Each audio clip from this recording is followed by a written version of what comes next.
He wasn't supposed to make it through the night. That was what the vet tech had said, quietly, to the other one, standing behind her, thinking the man in the doorway couldn't hear.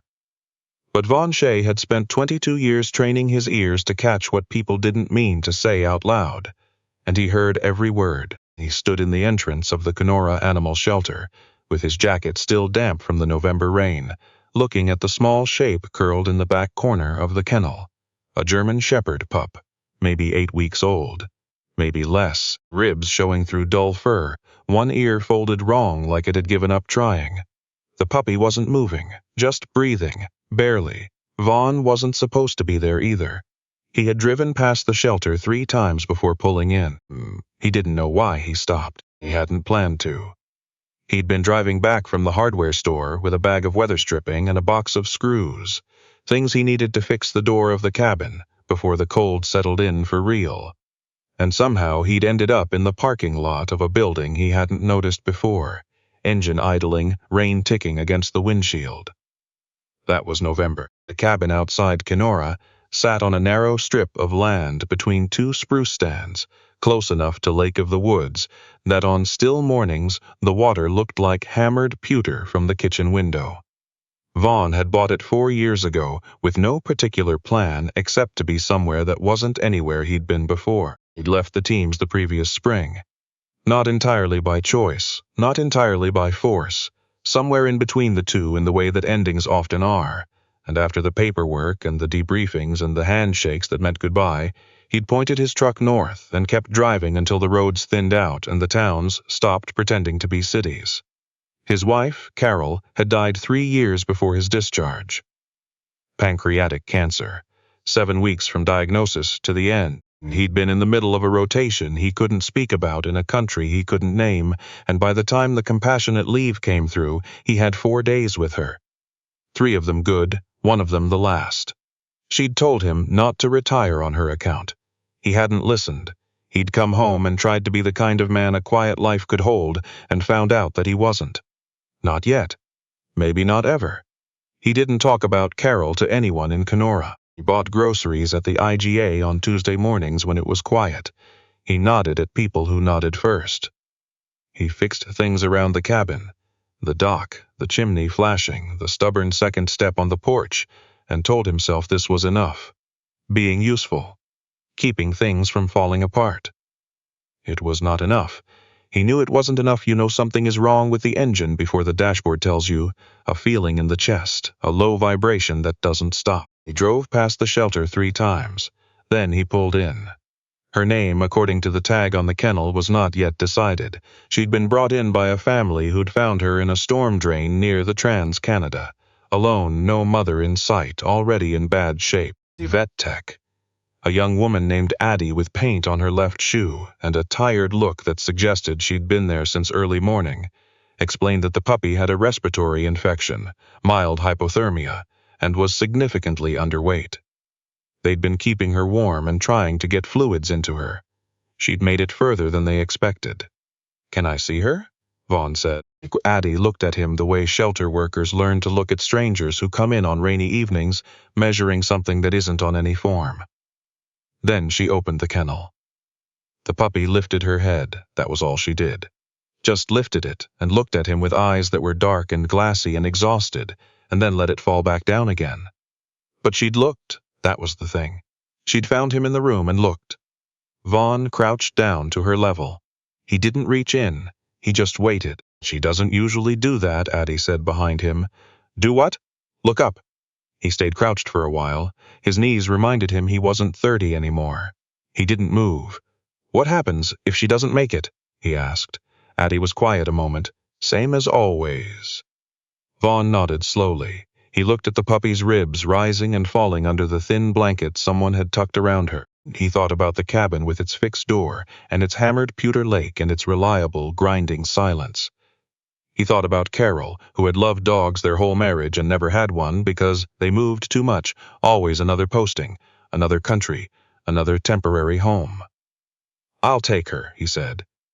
"She might not survive the night," Addie said. It was the same thing she'd said to the other tech. She said it differently this time. Not a whisper. An honest warning. No, Vaughn said. "I'll take her anyway." He named her Grit. Not for any particular reason he could have explained to anyone.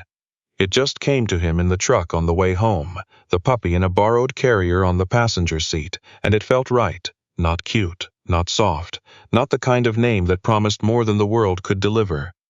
Grit, something you either had or you built. Something that got you through. The first night was bad. He set up a box near the wood stove with blankets and a hot water bottle wrapped in a tea towel. Something he'd read on his phone in the shelter parking lot. Engine running, the rain still coming down. He sat on the floor beside the box for most of the night, with his back against the couch and a cup of tea going cold in his hand, watching Grit breathe. She breathed fast and shallow, then slow, then fast again. Around 2 in the morning she made a sound that brought him fully upright. A thin, reedy sound, somewhere between a whimper and a cough, and he put one hand gently against her side and felt her heart going like something that wanted badly to keep going.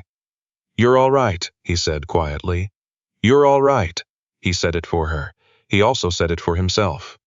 By morning she was still there. He made coffee, standing at the kitchen window watching the lake go from black to gray to the pale silver it turned when the clouds came in low, and he felt something in his chest that he hadn't felt in a long time. Not happiness. It was too early and too uncertain for happiness. Something smaller than that. Something that had a direction to it. He had somewhere to be. Someone to check on. He hadn't had that in a while. Grit did not die. She did the opposite of dying with an enthusiasm that struck Vaughn as almost aggressive. Within a week she was eating on her own. Small amounts at first, carefully measured, then larger amounts as her system found its footing. Within 2 weeks the respiratory infection had cleared enough for Addie, at the follow-up appointment, to call her a minor miracle with a straight face. Within a month she had discovered her voice. This was when things got complicated. A German shepherd puppy discovering its voice is not a subtle event. It begins small, a single bark at something that startled her, a low vocalization when she wanted to be picked up, and then it compounds, daily, like interest accruing. By the time Grit was 12 weeks old, she had developed what Vaughn could only describe as opinions, and she delivered them constantly. She talked to the wood stove. She talked to the dog. She talked to the ravens that sat in the spruce trees, and occasionally had the poor judgment to talk back, which she found electrifying. She talked to Vaughn most of all, a running commentary on the state of things, delivered in a register somewhere between a bark and a howl, with a frequency and confidence that suggested she believed herself to be offering valuable perspective. Vaughn was not a man who talked to himself. He had not had a conversation in his cabin since he moved in.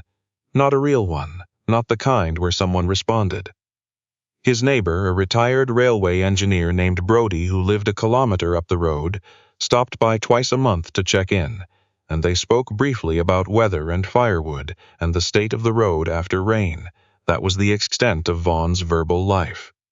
Grit had a different vision for how things should go, and she would sit directly in front of him, wherever he was, whatever he was doing, and speak to him at length about matters he couldn't determine, with an expression of complete seriousness, ears pitched forward, head tilting at intervals as though checking whether he'd understood. When he didn't respond, she would repeat herself, louder. He responded, she would listen carefully, and then respond in turn, which led, inevitably, to an actual conversation, which Vaughn participated in despite himself, and despite the fact that he was fully aware he was talking to a dog. Mentioned this to Brody one afternoon in late January when Brody stopped by and found Grit in the middle of a particularly detailed monologue about something happening outside the window. "She does this all day," Vaughn said. Brody watched her for a moment. "What does she say?" "I have no idea." "What do you say back?" Vaughn paused. "I have no idea either." Brody nodded, looking like a man making a mental note.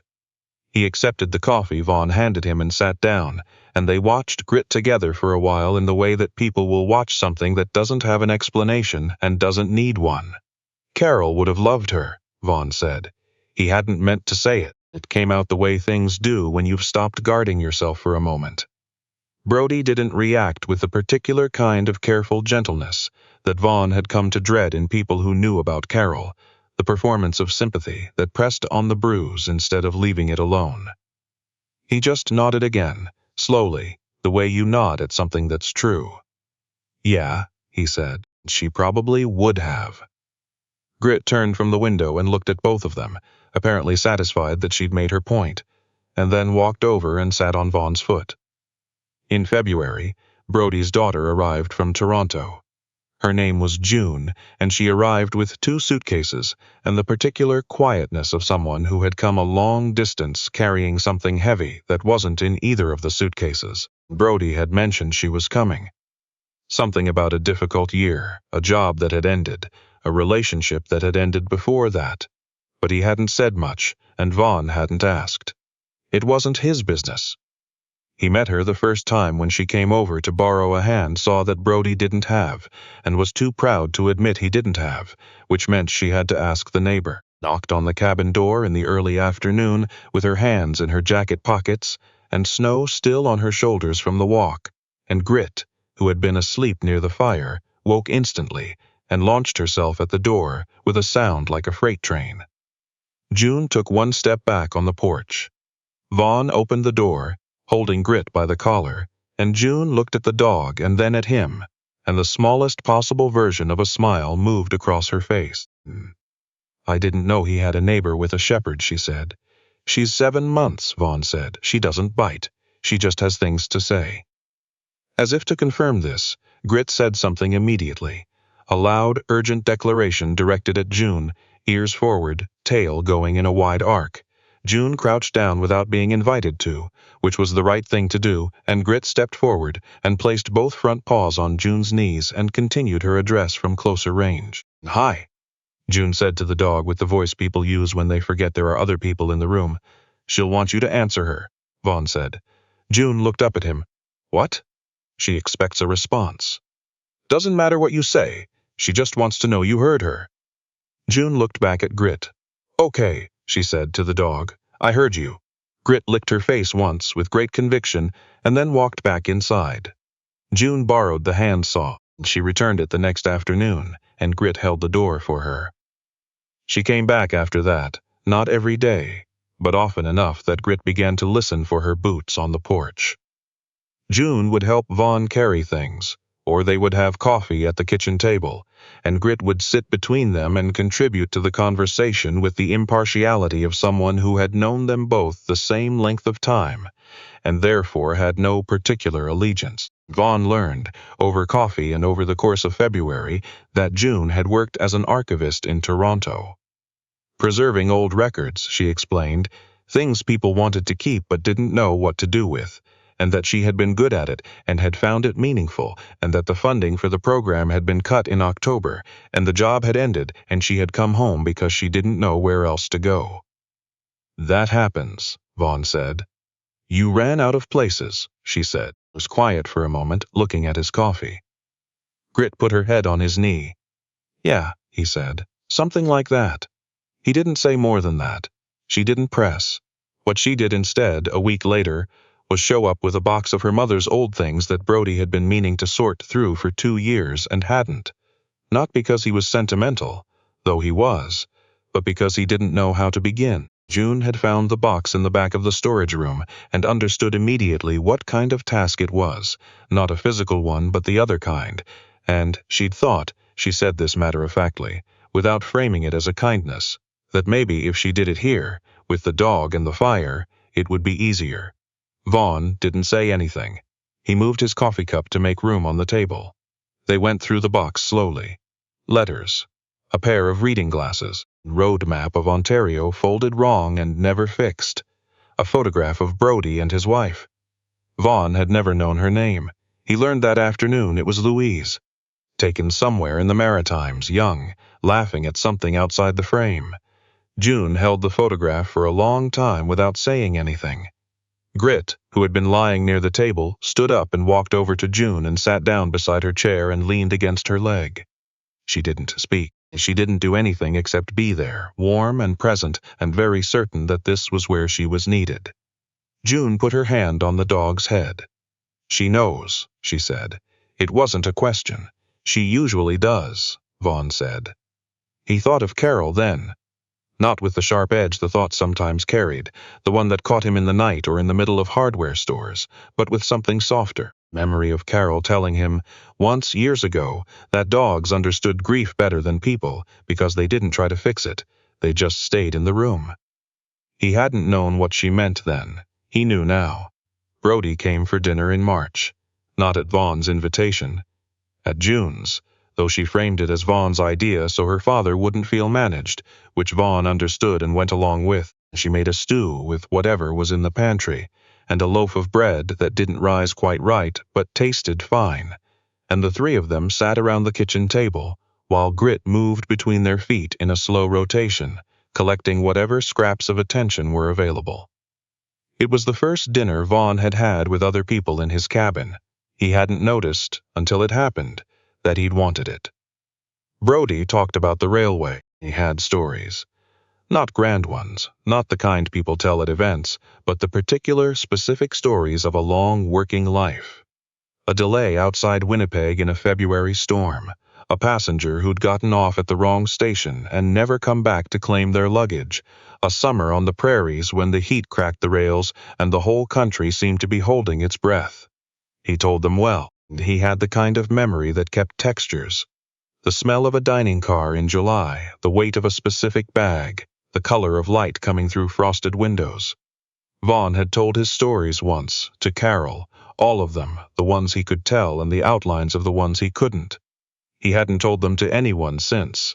He didn't tell them that night either, but he listened to Brody's stories and found that this was something.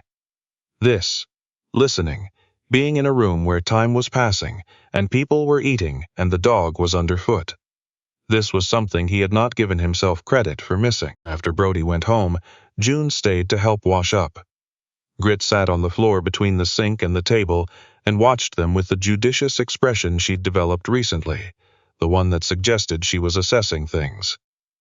"Thank you," June said, "for letting us use your kitchen. You brought the food," Vaughn said, "and you didn't tell my dad it was my idea. That meant something to him." Vaughn shrugged. He would have come regardless. "No," she said, "he wouldn't have. He needs things to be his own decision or they don't feel real to him. You understood that." He dried a pot and put it away. "I know men like that," he said. "I was one." June looked at him sideways. Was? He thought about that. He thought about the cabin he'd bought to be nowhere, and the dog who had woken him from it, and the November rain, and the way Grit had lifted her head in the kennel and found him in the room. He thought about the dinner that had just happened, which he had not planned and had not known he needed. "Working on it," he said. Grit stood up and walked to the back door and said something that everyone in the room understood was a request to go outside. Vaughn opened the door. Cold air came in off the lake, sharp and clean, and Grit stepped out into the dark and barked once at nothing in particular, at the stars, at the spruce trees, at whatever is out there that dogs can sense and people can't, and then came back in, satisfied, and went directly to her bed. April, when the ice on Lake of the Woods began to show its first dark lines of change, Vaughn drove to Kenora with Grit in the passenger seat and stopped at the hardware store, which was what he'd meant to do that November evening when he'd pulled into the shelter parking lot instead. He bought weather stripping. He bought a box of screws. On the way back, he stopped at the shelter. Addie was there, same tired look, same paint on her left shoe, different color this time, blue instead of yellow. She glanced at Grit, who was sitting very upright in the passenger seat with her nose pressed to the half-open window, and something passed across Addie's face that was probably satisfaction, the particular satisfaction of a person who sends things out into the world without knowing where they land. "She made it," Vaughn said. "She did," Addie said. She looked at him. "Note, so did you, I think?" He didn't answer that directly. He wasn't sure it needed answering. But on the drive back north, with Grit leaning her head out the window into the April air, ears swept back, absolutely certain the wind had something important to tell her, Vaughn Shea thought about Carol, who had wanted a dog their whole married life and never got one because the world had kept moving too fast to stop for it. He thought that if you watched Grit long enough, her seriousness, her noise, her absolute refusal to let a room stay quiet, You could almost believe the world had done a kind of late accounting, that some things arrived after the deadline and were no less true for it. The road home was familiar now, the spruce trees closing in on either side, a particular way the light came through them in April, slanted and yellow, still carrying winter in the shadows but promising something else at the edges. He turned down the long drive toward the cabin. Grit pulled her head inside and looked at him, directly, the way she always did, like she was checking on him. Like this was something she'd decided. From the first night was part of her job. He reached over and put a hand on her side, and felt her heart, steady and strong, going like something that had decided some time ago that it wasn't finished yet. "Yeah," he said, "we made it."